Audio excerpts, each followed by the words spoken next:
కేసీఆర్ తనయుడిగా రాజకీయ రంగ ప్రవేశం చేసి దాదాపు 2 దశాబ్దాలుగా తెలంగాణ రాజకీయాల్లో తనదైన ముద్ర వేసుకున్నారు కేటీఆర్. ఆయన గత ఉద్యమ సమయంలో యువకుడిగా, యువ నాయకుడిగా రాజకీయాల్లో చక్రం తిప్పిన ఆయన ఆ తర్వాత పాలనలో 10 ఏళ్ళు తనదైన శైలి ప్రదర్శించారు. ఐటీ మినిస్టర్గా, ఇండస్ట్రీస్ మినిస్టర్గా కూడా తెలంగాణను ఏ రకంగా ముందుకు తీసుకువెళ్ళాలని ఒక యాక్షన్ ప్లాన్తో ముందుకెళ్లారు. తనకంటూ ఒక ప్రత్యేక ఇమేజ్ తెచ్చుకున్నారు. సరిగ్గా ఆయన రాజకీయ జీవితానికి 20 ఏళ్ళు మొన్ననే పూర్తయితే ఇప్పుడు ఆయన జీవితానికి 50 ఏళ్ళు చేరుకున్నారు. 50 ఏళ్ల వయసు కేటీఆర్కి ఈ రోజుతో వచ్చింది. ఆయన మనతో జాయిన్ అవుతున్నారు. ఈ 50 ఏళ్లలో ఆయన సాధించింది ఏంటి, 20 ఏళ్ల రాజకీయం ఎలా జరిగింది, భవిష్యత్తులో ఆయన పయనం ఏ రకంగా ఉండబోతుంది, ఇలాంటి చాలా విషయాలు ఆయనతో మనం మాట్లాడొచ్చు. ఆయనతో మనతో జాయిన్ అవుతున్నారు. కేటీఆర్ గారు, ముందుగా మీకు జన్మదిన శుభాకాంక్షలు. Thank you. అది కూడా 50వ జన్మదినం. ఇది ఖచ్చితంగా మీకు ఇది ఒక స్పెషల్ డేగానే చూడాలి దీన్ని. మీతో మాట్లాడడానికి కూడా అంటే 14 ఏళ్ళు దాదాపు ఉద్యమంలో ఉన్నారు. ఆ తర్వాత దాదాపు 10 ఏళ్ళు అధికారం, ఇప్పుడు 2.5 ఏళ్ళుగా ప్రతిపక్షం. అంటే అన్ని రకాల పాత్రలు పోషించారు మీరు ఒక రకంగా చెప్పాలంటే 20 ఏళ్లలో. మీ రాజకీయ జీవితానికి 20 ఏళ్ళు, మీకు 50 ఏళ్ళు. మీతో మాట్లాడడానికి వివిధ రకాల సెక్షన్లు, ముఖ్యంగా వరంగల్ నుంచి విద్యార్థులు, కొంతమంది నిరుద్యోగులు, ఖమ్మం నుంచి రైతులు, కరీంనగర్ నుంచి మహిళలు కొంతమంది మీతో ఇంటరాక్ట్ చేయాలని ఒక ప్రోగ్రామ్గా తీసుకున్నాం. చాలా ఇంటర్వ్యూలు నేను చేశాను. కేటీఆర్ ఎట్ 50 ఇలాంటి ఇంటర్వ్యూ మాత్రం ఇదే ఫస్ట్ టైం చేస్తున్నాను. అంటే ఒక 50 ఏళ్ళు ఒక నాయకుడికి రావడం, ఆ సమయంలో మీరు నాకు ఇంటర్వ్యూ ఇవ్వడం, ముందు దానికి ధన్యవాదాలు. Thank you Kalyan. ఊరికే 50 అంటే ముసలోడ్ ఫీలింగ్ వస్తుంది, but thank you Kalyan. Still మీకు ఆ ఫీలింగ్ వచ్చినా మీరు యువ నాయకుడిగానే తెలంగాణ యూత్ అంతా చూస్తుంటారు మిమ్మల్ని. ఇక్కడ కూడా మనకు స్టూడియోలో కూడా అందుబాటులో ఉన్నారు పాపారావు గారు, ఫైనాన్షియల్ ఎక్స్పర్ట్, మీతో ఇంటరాక్ట్ అవుతారు. అదేవిధంగా రాజశేఖర్ రెడ్డి గారు, క్రెడాయ్ సంబంధించి రిప్రజెంటేటివ్ ప్రతినిధి, ఇంతకుముందు జనరల్ సెక్రటరీ, మంజుల గారు ఉమెన్ ఎంటర్ప్రినర్, తమ్మారెడ్డి భరద్వాజ గారు film producer and director, Prasanna గారు సిఓఓ కోరయ్య వారు కూడా ఇక్కడ మనకు ఐటీ నుంచి ఉన్నారు. రకరకాలుగా మీతో మాట్లాడాలని, మీ నుంచి కొన్ని సమాధానాలు తీసుకునేటివి ఉంటాయి, మిమ్మల్ని కొన్ని క్వశ్చన్ చేసేటివి కూడా ఉంటాయి. అన్నిటిని మీరు ఎదుర్కోవడానికి సిద్ధంగా ఉన్నారని అనుకుంటున్నాను నేనైతే. Thank you. కేటీఆర్ గారు చెప్పండి, 50 ఏళ్ళు మీ జీవితానికి, 20 ఏళ్ళు మీ రాజకీయ జీవితానికి, ఇంకొకటి కూడా మధ్యలో ఉంది బీఆర్ఎస్ పార్టీకి కూడా 25 ఏళ్ళు. 3 ఒక రకమైన మైల్ స్టోన్స్, అవి పూర్తయ్యాయి. ఈ కెరియర్ని, ఈ ప్రయాణాన్ని చూస్తే ఏమనిపిస్తుంది? అంటే ప్రజా జీవితంలో ఉండేది మీరు గమనిస్తే ఎత్తులు, పల్లాలు, ఓటములు, విజయాలు ఇవన్నీ కూడా జీవితంలో ఉన్నట్టుగానే ప్రజా జీవితంలో కూడా ఉంటాయి. కాబట్టి 50 ఏళ్ళు, 20 ఏళ్ళు, 30 ఏళ్ళు ఇవన్నీ కాదు, కానీ అంటే క్యాలెండర్ బట్టి మారుతూ ఉంటుంది. ఏజ్ అనేది ఎవరి చేతుల్లో లేదు, అది పెరుగుతూనే ఉంటుంది. మనకి ఇష్టం ఉన్నా లేకపోయినా అది పెరుగుతూనే ఉంటుంది. కాకపోతే ఎట్లా ఉంటుంది అంటే అప్పుడప్పుడు ఇవన్నీ రిమైండర్స్ అన్నమాట, ఈ డేట్స్ మనకి. అంటే మనం సాధించింది ఏంటి, ఇంకా సాధించాల్సింది ఏంటి, ఇంకా ఏం చేయాలి అనే దానికి మాత్రం డెఫినెట్గా ఒక మంచి రిమైండరు. కాబట్టి 20 ఏళ్లలో రాజకీయ జీవితంలో సాధించింది ఏంటి అని మీరు నన్ను అడిగితే, తెలంగాణ రాష్ట్రాన్ని సాధించిన రోజే అతిపెద్ద విజయం. అంతకంటే మించిన విజయం అంటూ ఈ జీవితంలో ఇంకోటి ఉంటుందని నేను అనుకోను. ఎందుకంటే అసాధ్యం అనుకున్న తెలంగాణనే ఆ రోజు సాకారం అయ్యింది, ప్రజల ఉద్యమం ఫలించింది, అల్టిమేట్గా రాష్ట్రం సిద్ధించింది. ఇక తర్వాత అడ్మినిస్ట్రేషన్లో వచ్చే కొన్ని విజయాలు, అందులో తగిలే కొన్ని ఎదురు దెబ్బలు, ఎలక్షన్లు గెలవడం, ఓడవడం, అదంతా కూడా పెద్ద గొప్పగా చెప్పుకోదగ్గ విషయం ఏం కాదు. అల్టిమేట్గా మాత్రం 20 ఏళ్లలో, ఎందుకంటే ఎన్నడూ కూడా నేను మంత్రి అవుతాను అనుకోలేదు, ఎన్నడూ ప్రభుత్వంలో ఉంటాను అనుకోలేదు, అసలు పార్టీ 2014 తర్వాత ఉంటుంది అనుకోలేదు. అట్లాంటి పరిస్థితి నుంచి somebody upstairs he's been kind, upstairs అంటే పైన ఇంకా పైన, somebody upstairs he's been very very kind. I'm sure డెఫినెట్గా తెలంగాణ సాధించిన విజయం అన్నిటికన్నా పెద్దది, అన్నిటికన్నా ఆత్మసంతృప్తిని, తృప్తినిచ్చిందని చెప్పక తప్పదు. అని యువ నాయకుడిగా, యువకుడిగా రాజకీయాల్లోకి వచ్చారు. అనివార్యంగా వచ్చారా, ఎలా వచ్చారు, ఏంటి అనేది 2006లో మీరు నాకు తెలిసి ఉప ఎన్నిక, అప్పుడే నేను ఫస్ట్ టైం మిమ్మల్ని కరీంనగర్లో కలిశాను కూడా 2006లో. అప్పుడు వచ్చినప్పుడు తెలంగాణ సాధనే లక్ష్యం, లేకుంటే కేసీఆర్ నా ఉప ఎన్నికలో గెలిపించడమే లక్ష్యం తప్పితే మీకంటూ ఏమైనా గోల్ ఉందా ఆ రోజు? అస్సలు ఏమీ లేదు. నిజంగా చెప్పాలంటే ఆ రోజు కేసీఆర్ గారికి నేను నా ఉద్యోగానికి రాజీనామా చేసిన విషయం కూడా తెలియదు. ఆయనకి చెప్పకుండానే నేను నిజానికి అప్పుడు సౌత్ ఏషియా రీజన్కి హెడ్గా ఉన్నాను. నా కంపెనీకి, ఒక అమెరికన్ కంపెనీకి ఇక్కడ సౌత్ ఏషియన్ రీజన్కి హెడ్గా ఉన్నాను. సో కేసీఆర్ గారు కరీంనగర్ పార్లమెంటు స్థానానికి రాజీనామా చేసిన తర్వాత ఉప ఎన్నిక వస్తే, ఆ ఉప ఎన్నికల్లో అందరూ మరి విజయమో వీరస్వర్గమో అన్నట్టు కొట్లాడుతున్నారు. మనం కూడా ఉడతా భక్తిగా ఏదో ఒకటి చేయాలి అనిపించి మా బాస్ని లీవ్ అడిగాను. మా బాస్ అప్పుడు సింగపూర్లో ఉండేవాడు. 2 నెలలు లీవ్ కావాలన్నాను. అంటే ఆయన అన్నాడు, 2 నెలలు నువ్వు లేకుండా కంపెనీ నడిస్తే మరి నువ్వెందుకు అయ్యా అన్నాడు. కరెక్టే కదా అని అనిపించి ఇంకెవరికి చెప్పలేదు. చెప్పకుండా డైరెక్ట్గా రాజీనామా చేసి సార్తో పాటు ఆ 2 months కూడా తిరిగిన. గెలిచిన తర్వాత చెప్పిన ఇట్లా నేను రాజీనామా చేసినా సరే అంటే కొప్పడ్డారు. చెప్పకుండా చేస్తారా ఇట్లా నిర్ణయాలు అట్లా ఎట్లా. నేను చెప్పాను ఇంక అయిపోయింది సార్, అది వదిలేశాను, ఇంక నేను మీతో పాటు పని చేయదలుచుకున్నాను, పని చేస్తానని చెప్పిన. సో 2006 నుంచి ఈరోజు 2026. సో 20 ఏళ్ళు నాకేమి ట్రైనింగ్ లేదు, నన్ను ఎవరు పుష్ చేసింది లేదు. నిజంగా చెప్పాలంటే ఒక రకంగా గేట్ క్రాష్ చేసి వచ్చాను. వచ్చిన తర్వాత 8 ఏళ్ల పాటు ఉద్యమంలో ఉన్నాను. 3 ఏళ్ళు పార్టీ జనరల్ సెక్రటరీగా, తర్వాత 5 ఏళ్ళు ఒక శాసనసభ్యుడిగా 2009 నుంచి ఉద్యమంలో నా వంతు పాత్ర. నేను ఏదో చేశానని చెప్పను, కానీ నాకెంత శక్తి ఉందో, నాకు ఎంతైతే పరిమితమైన జ్ఞానం ఉందో అంత మేరకి నేను కాంట్రిబ్యూట్ చేసేదానికి చేసిన. 14లో రాష్ట్రం వచ్చిన తర్వాత నిజానికి పార్టీ ఉంటుంది అనుకోలేదు. ఆ రోజు కేసీఆర్ గారు చాలా డిటర్మైన్డ్గా ఉన్నారు.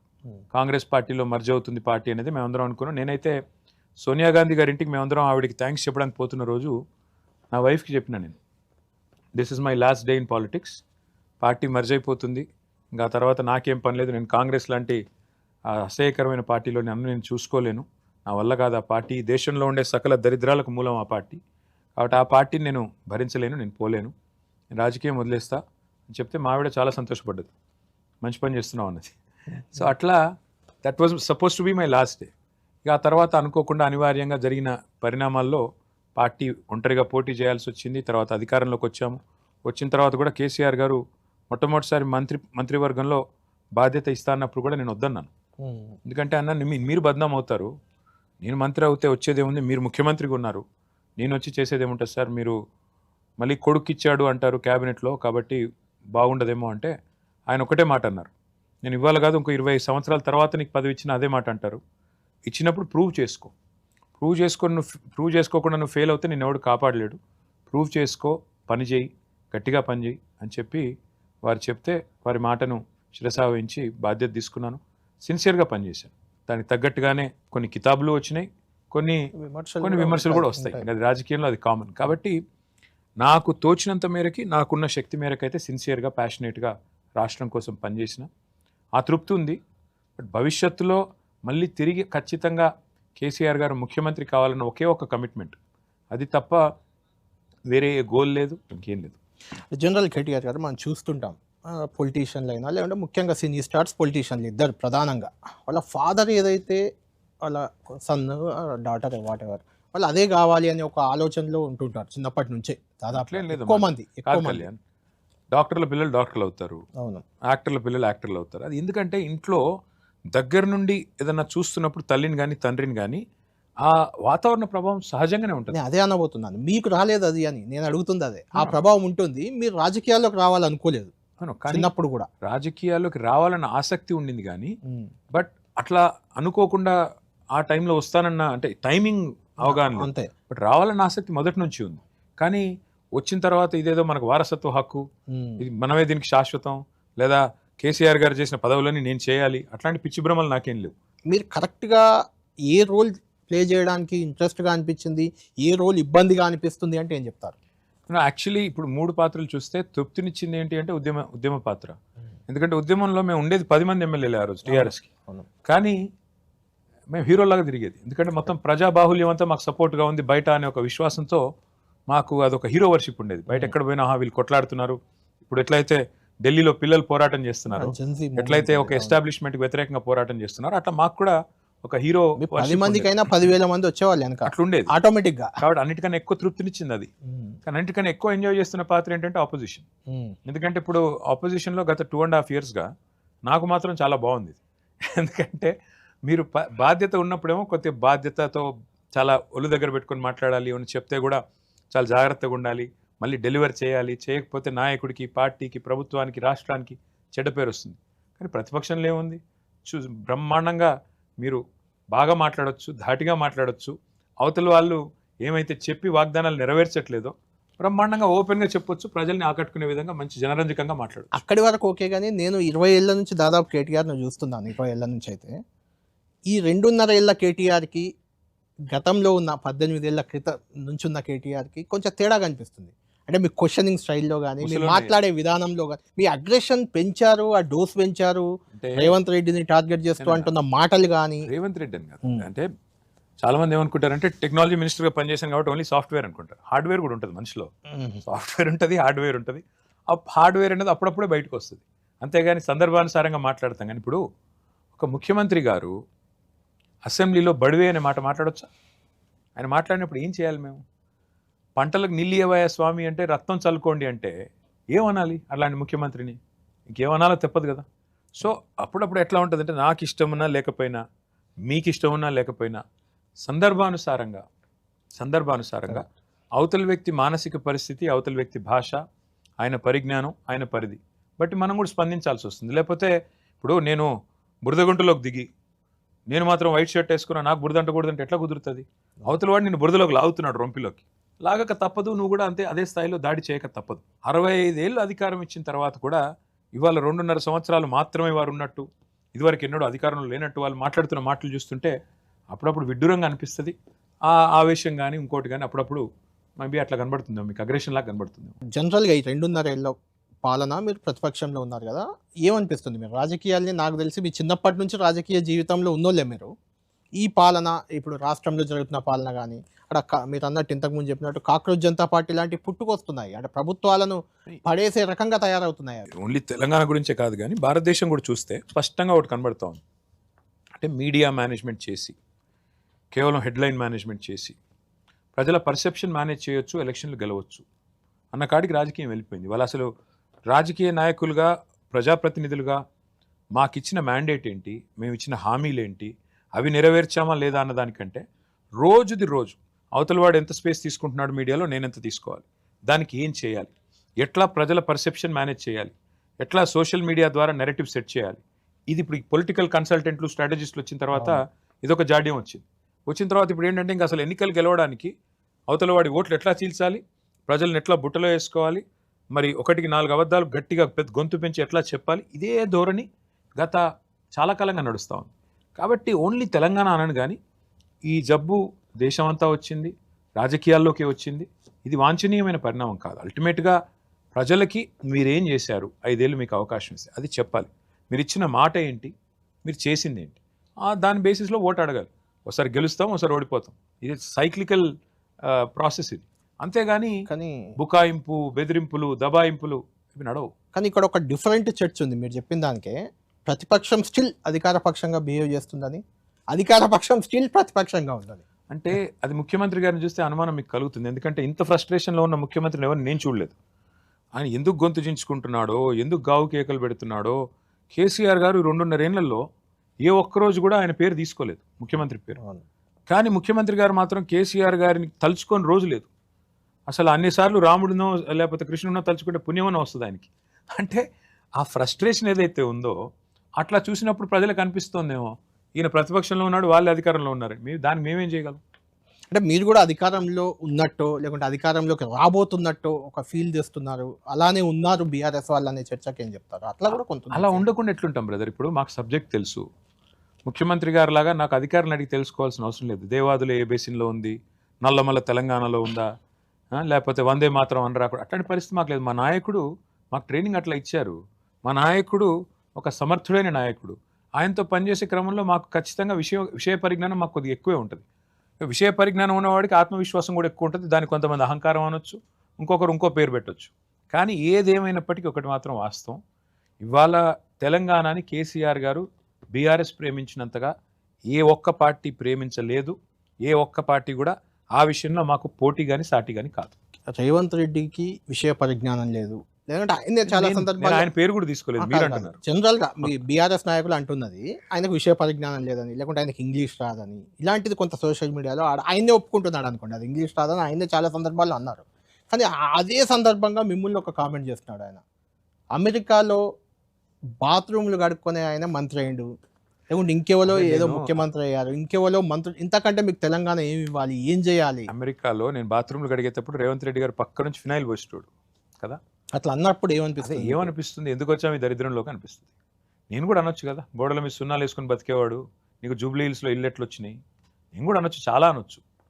అసలు రేవంత్ రెడ్డి గారు ఏం చదువుకున్నారో ఎవరికి తెలియదు. ఇప్పుడు నేను కష్టపడి, మా నాన్నగారు 1983లో మొట్టమొదటిసారి ఎన్టీ రామారావు గారి ఆశీర్వాదంతో మొట్టమొదటిసారి ఎన్నికల్లో పోటీ చేశారు.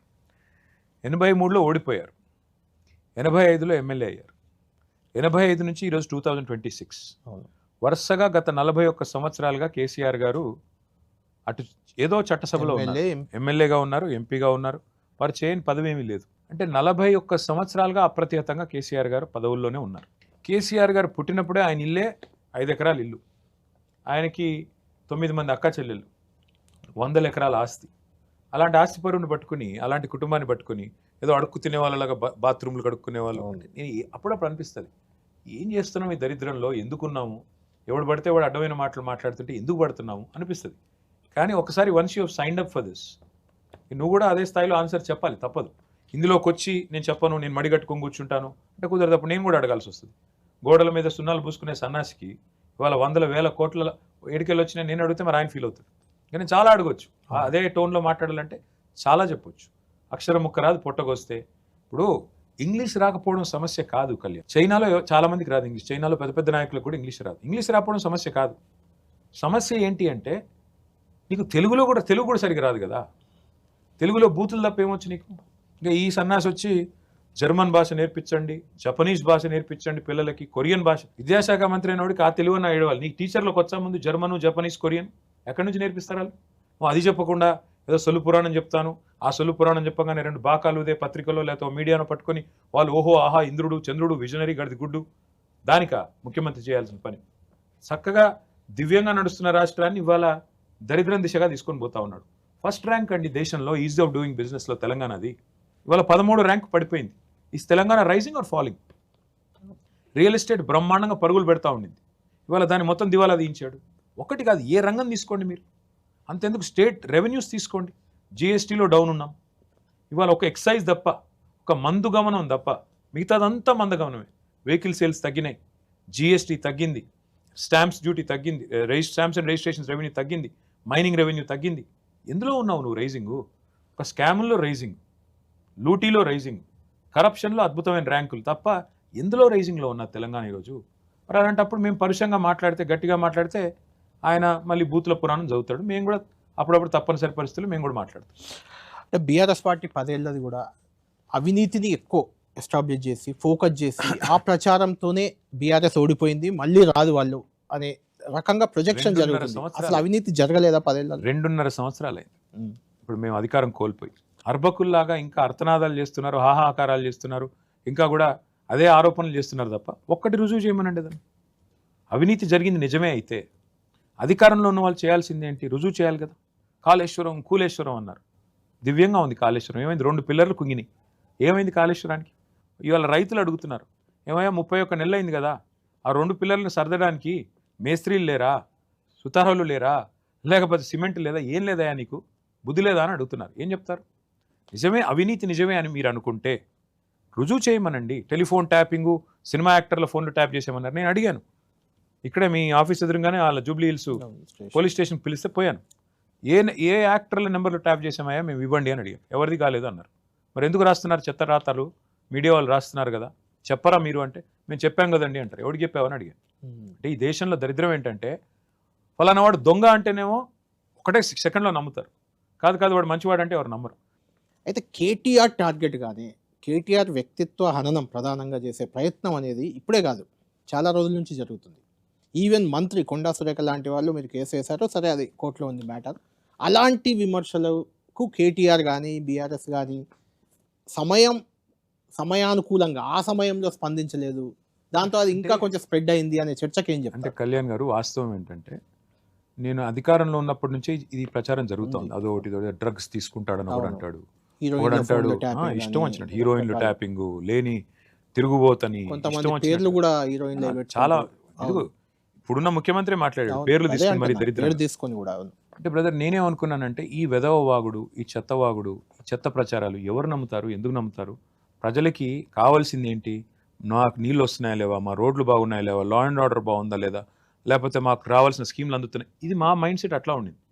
ఈ చెత్తవాగుడు ఎవరు అవుతారు, ఈ సోషల్ మీడియా ఏంటి, నాన్ సెన్స్ ఏంటి, పట్టించుకునేది ఏంటి, వీళ్ళని డిగ్నిఫై చేయడం ఎందుకు, రెస్పాండ్ అయ్యి అనవసరంగా వీళ్ళను పెద్దవాళ్ళని చేయడం ఎందుకు అని చెప్పి చాలామంది చెత్తవాగుడు వాగుతుంటే కూడా నేను పట్టించుకోలేదు. ఒకరోజు చివరికి నా కొడుకు అడిగాడు, అందులో వాస్తవం లేకపోతే మీరు కేసు వేయవచ్చు కదా అని. అంటే కళ్యాణ్ మీకు తెలుసు, ఇప్పుడు ఈ దేశంలో దరిద్రం ఏంటంటే దరిద్రమే అంటున్నాను నేను, ఇంకో వర్డ్ లేదు దానికి.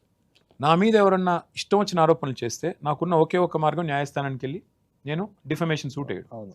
ఆ డిఫమేషన్ సూట్ అనేది నేను బతుకుండగా తేలుతుందో లేదో కూడా నాకు తెలియదు. దాని ఫలితం వచ్చే లోపల నేనే ఉంటానో పోతానో తెలియదు. అట్లాంటి పరిస్థితి సుదీర్ఘంగా నడుస్తుంది. అవును. ఆ కేసు మళ్ళీ విచారణకు వస్తే ఆ లోపల నాకున్న ఆవేశం కూడా చచ్చిపోతుంది, ఈ లోపల నాకు జరగాల్సిన నష్టం జరిగిపోతుంది. అవును. ఇది పరిస్థితి. కాబట్టి ఆ విషయంగా మళ్ళీ అదే స్థాయిలో ప్రతిస్పందించకపోతే అదొక బాధ. ప్రతిస్పందిస్తే మీలాంటి వాళ్ళు ఎందుకంటే అట్లా ఆవేశపడుతున్నారని మీరు అడుగుతారు. ఇది మాకుండే ఇప్పుడు ఒక విచిత్రమైన పరిస్థితి ఈ రోజు రాజకీయంలో ఉన్న పరిస్థితి. రైట్. కేటీఆర్ గారు, ఖమ్మం నుంచి కొంతమంది రైతులు మనకు అందుబాటులో ఉన్నారు అక్కడ ఇంటరాక్షన్ అవ్వడానికి. షూర్, వాళ్ళతో ముందు అవుదాం. నమస్తే సార్. నమస్తే అన్న. కేసీఆర్ గారు టైంకు రైతు బంధు వేసేవాడు కంపల్సరిగా. కాంగ్రెస్ ప్రభుత్వం ఒకసారి వేసి 2 ఎకరాలకి, ఒకసారి 5-6 ఎకరాలకి 3-4 సార్లు అసలు వేయలేదు. కేసీఆర్ గారు వడ్లు కొనుగోలు తొందరగా డబ్బులు వేసేది, అన్ని ధాన్యాన్ని కొనేది. ఇప్పుడు అది లేదు. రాబందుల నుండి రైతు బంధు ఎట్లా ఎక్స్పెక్ట్ చేస్తారండి? రాబందులకు ఓట్లేసి రైతు బంధు రావాలంటే ఎట్లా వస్తుంది? ఇప్పుడు ఖమ్మం జిల్లా రైతులు ఆలోచించుకోవాలా. ఓటేసేటప్పుడు 1-2 సార్లు జాగ్రత్త పడాలా. అరే మనం ఎవరికి ఓటేస్తున్నాము? 65 ఏళ్ళు మనల్ని పీడించిన పార్టీ, కరెంట్ ఇవ్వకుండా సతాయించిన పార్టీ, నీళ్ళు ఇవ్వకుండా సతాయించిన పార్టీ, 65 ఏళ్ళు రైతుల్ని భూమి శిస్తు వసూలు చేసిన పార్టీ, రకరకాలుగా అన్యాయం చేసిన పార్టీ కాంగ్రెస్ పార్టీ. ఎందుకంటే ఇవన్నీ తెలియదా మనకి? కాంగ్రెస్ చరిత్ర తెలియదా? ఒక ముసలి నక్క కాంగ్రెస్. ఆ నక్కని నమ్మితే డెఫినెట్ గా 10,000 ఇచ్చారు, వాళ్ళు 15,000 ఇస్తామన్నారు. కాబట్టి కొంత 2 పంటలకు ఇస్తే 3 పంటలకు ఇస్తామన్నారు. 2 లక్షలు రుణమాఫీ చేస్తామన్నారు. 10,000కి 15,000 కౌలు రైతులకి రైతు బంధు, ఇవన్నీ చెప్పారు. ఒకటి కాదు, 34 హామీలు కళ్యాణ్ గారు. లోకల్ వాళ్ళు చెప్తే నమ్మరని రాహుల్ గాంధీ గారు స్వయంగా వచ్చి రైతు డిక్లరేషన్ పేరిట సమావేశం పెట్టి మే 6, 2022 సరిగ్గా 4 ఏళ్ల కిందట నయవంచనకి శ్రీకారం చుట్టారు. అందుకే నేను బాధతోనే అంటున్నా ఈ మాట. అంటే కేటీఆర్ గారు ఇవన్నీ మర్చిపోతే ఎట్లా? వాళ్ళు 6 గ్యారెంటీలు, అన్ని హామీలు ముందే మేనిఫెస్టోలో పెట్టారు, మీకు తెలుసు అది. కానీ అయినా మీరు పెద్దగా హామీలు ఇచ్చినట్లేదా ఎన్నికల్లో? అంటే ఉన్నదాన్ని కొంత పెంచారు. కాంగ్రెస్ ను ప్రజలు నమ్మరు. కాంగ్రెస్ చేతిలో దగాపడ్డ ప్రజలు ఇన్ని దశాబ్దాలు నమ్మరు అని మేము బలంగా నమ్ముకున్నాం. అందులో ముఖ్యంగా రైతులు వారి అనుభవపూర్వకంగా 73,000 కోట్ల ఖాతాల్లో పడ్డాయి. 70 లక్షల మంది రైతులకు రైతు బంధు రూపంలో, 30,000 కోట్ల రూపాయలు రైతు రుణమాఫీ రూపంలో పడ్డాయి. 24 గంటల కరెంట్ వస్తుంది, కడుపు నిండా నీళ్ళు వస్తున్నాయి, అట్లాగే టైంకి పంటలు కొంటున్నాము. బ్రహ్మాండంగా కరోనా టైంలో కూడా కొనుగోలు కేంద్రాలు ఊరూరా పెట్టుకున్నాము. ఎరువులు విత్తనాలు టైంకి దొరుకుతున్నాయి. ఇంతకంటే రైతుకు కావాల్సింది ఏంటి? అలాంటి రైతు ఇంత మంచి ప్రభుత్వాన్ని పోగొట్టుకుంటాడా? ఇది మా అతి విశ్వాసం. దాంతో దెబ్బతింది. రైతు బంధు ఇష్యూ మీద చాలా క్లారిటీ ఇచ్చారు. అది కాకుండా ఇంకేదైనా ఒక ఇష్యూ ఎవరో ఒకరు కాంగ్రెస్ పొగొడతాడని కళ్యాణ్ ఎదురు చూస్తున్నాడు. పొగడడం గురించి కాదు, అక్కడ ఎంతో కొంత జరిగి ఉంటది అని ఉందా? సార్ నమస్కారం సార్. తలక రామారావు గారు నమస్తే. నమస్తే సార్. ఆకలి సాగులు బతుకుల్లో ఉన్నటువంటి రాష్ట్రాన్ని వ్యవసాయ రంగంలో ముందుకు తీసుకుపోయి, కరెంటు విద్యుత్ రంగంలో ముందుకు తీసుకుపోయి, వైద్య రంగంలో ముందుకు తీసుకుపోయి, అందరికీ వృద్ధులకి, వితంతువులకి, ఒంటరి మహిళలు కూడా పింఛన్లు ఇప్పించి. అంటే బీఆర్ఎస్ ఎందుకు ఓడిపోయింది అంటే ఏం చెప్తారు? మరి బీఆర్ఎస్ అన్ని చేసిందని మీరే చెప్తున్నారు. బీఆర్ఎస్ పాలనలో 1-2 లోపాలు ఉండొచ్చు సార్, కొన్ని ఇబ్బందులు ఉంటాయి. 100% చేయలేరు. కానీ 90% డెవలప్ చేసింది మాత్రం కేసీఆర్ గారే. ఆ 10% చేయనందుకే వీళ్ళు బాధపడరు. అప్పుడప్పుడు దెయ్యాలు కూడా అందంగా కనిపిస్తాయి సార్. వాళ్ళ మాటలు కూడా చాలా అందంగా అనిపిస్తాయి. దేవుడి మాటలు మనకు నమ్మబుద్ధి కాదు. కానీ దెయ్యాలు మీకు అది ఖమ్మం జిల్లాది పాలేరు కాన్స్టిట్యున్సీ బాగుంది. అయితే నేను అంటున్న పాయింట్ ఏంటంటే, అది నేలకొండపల్లి చాలా కమ్యూనిస్ట్ ప్రభావం ఉన్న ప్రాంతం. అది రైతులు కూడా అంత మామూలుగా ఏమి ఉండరు. రైతులు నేలకొండపల్లి కాదు, ఖమ్మం జిల్లా జనరల్ గా. కానీ మిమ్మల్ని ఓడగొట్టింది ఖమ్మం జిల్లా. అవును, అక్కడ మీకు ఒకే ఒక సీట్ వచ్చింది. కానీ అక్కడ రైతులు ఇప్పుడు ఇలా మాట్లాడుతుంటే నేను కొంచెం సర్ప్రైజ్ అవుతున్నాను. మీరు అవుతున్నారు, నేను అవ్వట్లేదు. అదే చెప్తున్నా మీకు. ఇప్పుడు ఆయన చెప్పింది డైలాగ్. అప్పుడప్పుడు దయ్యం కూడా అందంగానే కనబడుతుంది అంటే, అవును కనబడుతుంది. ఎందుకంటే వాళ్ళు చెప్పే అబద్ధాలు అంత అందంగా చెప్పారు. అంత అందంగా అబద్ధాలు చెప్పిన తర్వాత అధిష్టాన దూతలు వచ్చి అబద్ధాల వరద ఇక్కడ పారించిన తర్వాత నమ్మారు. ఇప్పుడు నేను ప్రజల్ని ఎన్నడూ తప్పు పట్టను. ఎందుకంటే అదే ప్రజలు మాకు 2014లో 18లో గెలిపించింది వాళ్ళే, 23లో ఓడించింది వాళ్ళే. తప్పేం లేదు. ఇప్పుడు మేము ఎవ్వరం కూడా ఇక్కడ శాశ్వతంగా ఈ కుర్చీ నాది, ఇది నాది అనుకోవడానికి మేము పిచ్చోళ్ళం ఏం కాదు. కానీ అప్పుడప్పుడు జరుగుతాయి. జరిగిన తర్వాత జరగాల్సింది ఏంటంటే ఒక సమీక్ష. అది మా వైపు జరగాలి, ప్రజల వైపు కూడా జరగాలి. ఇప్పుడు నిజంగా కూడా చీకటిని చూస్తేనే కదా వెలుగు విలువ తెలిసేది. మరి గాడిదని చూస్తేనే కదా గుర్రం విలువ తెలిసేది. కాబట్టి మంచిదే ఇది. ఆల్మోస్ట్ నేను కూడా ఎక్స్పెక్ట్ చేయలేదు. ఫీడ్బ్యాక్ కొంత మీరు ఉన్నారని చెప్తున్నారా, నిజంగా చెప్తున్నారా నాకు తెలియదు. ఫీడ్బ్యాక్ అయితే పాజిటివ్ గా ఉంది. నెక్స్ట్ ఎలక్షన్ వచ్చినప్పుడు తెలుస్తుంది, చూద్దాం. కరీంనగర్ నుంచి కొంతమంది ఉమెన్ ఉన్నారు. ఉమెన్ సెక్షన్ అనేది చాలా ఇంపార్టెంట్. ఎందుకంటే తెలంగాణలో రేవంత్ రెడ్డి అంటే పాపులర్ డైలాగ్, అది జనంలోకి బాగా వెళ్తున్న డైలాగ్ కూడా, కోటి మంది మహిళలను కోటీశ్వర్లను చేయడం. రైట్. అది చాలా కీలకమైన ప్రొజెక్షన్ గా కనిపిస్తుంది కాంగ్రెస్ ప్రభుత్వంది. ఎవరు ఆపుతున్నారు ఆయన ఇప్పుడు కోటి మందిని కోటీశ్వర్లు చేస్తుంటే ఒకే మేము అడ్డం రోజులో పడుతున్నాం? రాత్రికి రాత్రి ఆయన చేయలేరు కదా. ఇప్పుడు కోటి మందిని కోటీశ్వర్లు చేస్తా అని చెప్పే రేవంత్ రెడ్డి గారు, నేనేమంటున్నానంటే అది ఆచరణ సాధ్యమయ్యే మాట కాదు. నిజంగానే రేవంత్ రెడ్డి గారికి చిత్తశుద్ధి ఉంటే, సగం టైం అయిపోయింది కదా, ఇంకెక్కువ అయిపోయింది, సగం టైం దాటిపోయింది. నిజంగానే చిత్తశుద్ధి ఉంటే ముందు లక్షాధికారులు చేయండి. ఎలా చేయాలి? నెలకు 2,500, సంవత్సరానికి 12 × 2,500 అంటే 30,000. 5 ఏళ్ళకి ఇవ్వాల్సింది ఎంత నువ్వు? 1,50,000 ఒక్కొక్కరికి. రైట్, ఒక్కొక్కరికి 1,50,000. అవును. మరి రాష్ట్ర వ్యాప్తంగా 1,67,00,000 మంది 18 ఏళ్ళు నిండిన ఆడబిడ్డలు ఉన్నారు. వారందరూ ఎదురు చూస్తున్నారు, ఎప్పుడు రేవంత్ రెడ్డి గారు మా ఖాతాలో నెలకు 2,500 వేస్తారని. రేవంత్ రెడ్డి గారు కనుక, ఇప్పుడు నేను మీ 10 టీవీ సాక్షిగా నా పుట్టినరోజు చెప్తా ఉన్నా, రేవంత్ రెడ్డి గారు కనుక 1,67,00,000 మంది ఆడబిడ్డల ఖాతాల్లో 1,50,000 రూపాయలు వేస్తే నేను శాశ్వతంగా రాజకీయ సన్యాసం తీసుకుంటాను. కోటీశ్వర్లు చేయడం దేవుడు ఎరుగు, లక్షాధికారులు చేయి ముందు. సార్ నేను ఎన్నో రోజులుగా అడగాలనుకుంటున్నాను ఇది. మీరు అడిగేసి ఒక ఐటీ మినిస్టర్ గారు అయి ఉండి, మనం కర్ణాటకలో ప్రతిపాదన తీసుకొచ్చింది చూసాము. సెల్ఫ్ ఎంప్లాయ్మెంట్ అనేది వాళ్ళు ఇంప్లిమెంట్ చేయాలనుకుంటున్నారు ఐటీ సెక్టార్ లో. Like 70% of the people should be from Karnataka and 30% we can be taken from the others like migrants. But why our Telangana government, our TRS government did not think about this? Modi గారితో Yes, sir. KCR గారు ఈ 95% reservation అని తీసుకొని పోతే, మోడీ గారు అన్న మాట ఏంటంటే, ఏమైనా నువ్వు ప్రత్యేక దేశం అనుకుంటున్నావా, ఏమనుకుంటున్నావు, నీకు ఎట్లా ఇస్తారు 95% అంటే, సార్ మా ఇప్పుడు నీవు చెప్పిందే చెప్పారు ఆయన, నీళ్లు నిధులు నియామకాలు ఇదే అండి మా స్లోగన్ అండి. కానీ ఐటీ ఎట్లాంటి సెక్టర్ అంటే మమత, ఒకవేళ నేను ఇప్పుడు ఇక్కడ మన గర్వంగా చెప్తుంటాను, నేను ఇప్పుడు అమెజాన్ ది ప్రపంచంలోనే అతిపెద్ద క్యాంపస్ హైదరాబాద్లో ఉందని నేనే గర్వంగా చెప్తా ఉంటాను. హర్యానా ప్రభుత్వం ఈ చట్టం చేసింది, ఇప్పుడు నువ్వు చెప్పినట్టు 75% అక్కడ ఉద్యోగాలు లోకల్స్కే ఇవ్వాలని. హర్యానాలో మారుతి సుజుకి ప్లాంట్ ఉంటుంది, అది అక్కడ నుంచి వెళ్ళిపోయింది ఈ చట్టం చేసిన తర్వాత. కాబట్టి మొదటికి మోసం వచ్చే విధంగా చేయకుండా మనమేం చేసినామంటే, కేసీఆర్ గారి ప్రభుత్వంలో ఇన్సెంటివ్స్ ఇస్తాం, మీకు క్యాపిటల్ సబ్సిడీ ఇస్తాము, పవర్ సబ్సిడీ ఇస్తాం, అన్నీ ఇస్తాం. తెలంగాణ పిల్లలకి మీరు ఎక్కువ అవకాశాలు ఇస్తే ఇంకో 10% ఎక్కువ ఇస్తామని చెప్పాం. అట్లా రివర్స్లో వచ్చామన్నమాట. ఇన్స్టెడ్ ఆఫ్ సేయింగ్ ఇది మ్యాండేటరీ అని చెప్పకుండా, తెలంగాణ లోకల్స్కి మీరు అవకాశాలు ఇస్తే will give you more incentive అనే పాలసీ తెచ్చాం. So we try to make sure we balance the growth and opportunities for locals together. తెలంగాణలో ఉన్న ప్రతి ఒక్కరూ ఉద్యమకారుడే. ఆ మాటకు వస్తే 90% ఉద్యమంలో ఉన్న వాళ్ళే. అందరినీ చేయలేకపోయినా మీరు కూడా కొంతమంది ఉద్యమంలో లేని వారిని తెచ్చి నెత్తిన పెట్టుకున్నారు. అలా వాళ్ళను ఖమ్మంలో కానీ హైదరాబాద్లో కానీ కొంతమంది ఉద్యమకారులపై దాడులు చేసిన వాళ్ళను పక్కన పెట్టుకున్నారు. ఇలాంటి విమర్శలు ఉన్నాయి కదా. ఉన్నాయి, వాస్తవం కూడా అది. తెలంగాణ రాష్ట్రం సిద్ధించిన తర్వాత ఇక మేము ఉద్యమ పార్టీ కాదు, మేము ఒక ఫక్తు రాజకీయ పార్టీగానే వ్యవహారం చేస్తామని చెప్పాము. మరి రాజకీయ పార్టీల్లో చేరికలు, రాజకీయ పార్టీల్లో మరి వివిధ రాజకీయ పార్టీల నుంచి వచ్చి చేరడాలు కామన్గా జరుగుతూ ఉంటాయి. అందులో భాగంగా కొన్ని జరిగాయి. అది కొంతమందికి రుచించవచ్చు, కొంతమంది రుచి ఉండకపోవచ్చు, కానీ అల్టిమేట్గా ప్రజలు మళ్ళీ వాళ్ళని గెలిపించారు కదా, అది కూడా చూడాలి కదా. మరి గెలిపించారు, కానీ కేటీఆర్ గారు మీకు అనిపించదా ఎప్పుడు, అంటే ఉద్యమకారులను మా పక్కనున్న వాళ్ళని గెలిపించుకొని ఉంటే వాడు చివరి వరకు పార్టీ ఉన్నన్ని రోజులు మా పక్కన ఉండేవాళ్ళు, వీళ్ళని తెచ్చి నెత్తిన పెట్టుకున్న వాళ్ళు మళ్ళీ వెళ్ళిపోయారు చాలా మంది. అట్లా ఏం లేదు బ్రదర్. ఇప్పుడు బొంతు రామ్మోహన్ అని ఒక వ్యక్తిని తీసుకొచ్చి, ఒక స్టూడెంట్ లీడర్ని తీసుకొచ్చి మేయర్ చేసి ఆయన కూడా పోయాడు కదా. ఇట్లా దానికి ఏం రూల్స్ ఏం లేవు బ్రదర్. ఫలానా వాళ్ళు మంచి వాళ్ళు, ఫలానా వాళ్ళు చెడ్డ వాళ్ళని ఒక కొలమానం ఏం లేదు. బాబా ఫస్యుద్దీన్ అని ఒక పిల్లోని తీసుకొచ్చి డిప్యూటీ మేయర్ చేసి ఆయన పోయాడు కదా. అట్లా చాలా జరుగుతూ ఉంటాయి రాజకీయాల్లో, దానికి పెద్దగా మనం బాధపడాల్సిన అవసరం లేదు. అదే ఎందుకు రేవంత్ రెడ్డి గారు కానీ మీరు కానీ ఈ మధ్య కొద్దిగా చూస్తున్నాను, ఒక 1 month 2 months నుంచి ప్రధానంగా ఎన్నికలు రేపా మాపా అన్నట్టు మీరు అగ్రెసివ్గా పర్యటనలు, సభలు, సమావేశాలు, ఆయన అంతకంటే అగ్రెసివ్గా 2034 దాకా నేనే అని చెప్తూ బీఆర్ఎస్ని అసలు మొలకత్తనియను, తులసివనంలో గంజాయి మొక్కదంటూ ఇంత అగ్రెసివ్ మోడ్లోకి ఎందుకు వెళ్ళిందంటారు రాజకీయం? అది నేను ఎట్లా చెప్పగలను? మీరు కూడా వెళ్ళారు కదా. మా కార్యకర్తల మీటింగ్లో నేనేదో మా కార్యకర్తలను ఉత్సాహపరచడానికి నేను మాట్లాడతాను. ఆయన ముఖ్యమంత్రి, ఆయనకేం అవసరం అసలు మాతో పోటీ పడేది? ముఖ్యమంత్రిగా మీరు చేయాల్సిందేంటి? ప్రజలకు మీరు ఇచ్చిన 420 హామీలు అమలు చేయాలి. 13 డిక్లరేషన్లు ఇచ్చారు, 6 గ్యారంటీలు ఇచ్చారు, వాటిని అమలు చేయండి.